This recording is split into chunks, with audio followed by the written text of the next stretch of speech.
Mahakama ya wilaya ya Kinondoni, Dar es Salaam imemhukumu mchungaji Daudi Nkuba maarufu kama Komando Mashimo au Nabii Nikaya kifungo cha miaka 2 gerezani baada ya kupatikana na hatia katika makosa mawili ya kuingia kwa jinai na kuharibu mali.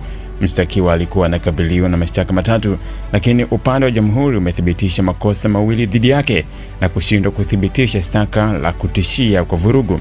Hukumu hii imesomwa mbele ya hakimu mkazi mkuu Ramadhani Rugemalila, ambapo mahakama imebaini kwa upande wa jamhuri umeweza kuthibitisha mashtaka hayo pasina kuacha shaka yoyote. Hakimu Rugemalila amesema mahakama inamhukumu kifungo cha miezi 6 gerezani kwa kosa la kutenda jinai.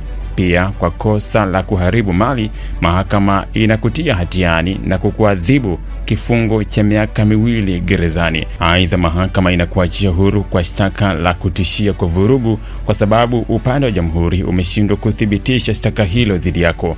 Upande wa jamhuri ukiongozwa na wakili wa serikali Roda Kamungu uliwasilisha mashahidi 5 pamoja na vielelezo kuthibitisha makosa hayo. Mshtakiwa pia alijitetea kwa kuwasilisha mashahidi kadhaa. Kabla ya hukumu kutolewa, mshtakiwa ameomba mahakama impunguzie adhabu kwa kuwa na familia inayomtegemea. Hata hivyo, wakili wa serikali Kamungu ameomba mahakama itoe adhabu kali kwa mshtakiwa ili iwe fundisho kwake na kwa watu wengine wenye vitendo kama hivyo. Kwa mujibu wa hati ya mashtaka, mnamo Novemba 22 mwaka 2023 katika maeneo ya Mbezi Luizi, wilaya ya Ubungo, Dar es Salaam, mshtakiwa aliingia kwa jinai kwenye ardhi inayomilikiwa na Frola Mwasha. Aidha, mshtakiwa aliharibu ujenzi wa nyumba iliyoko kwenye maeneo hayo ambayo ni mali ya Frola Mwasha.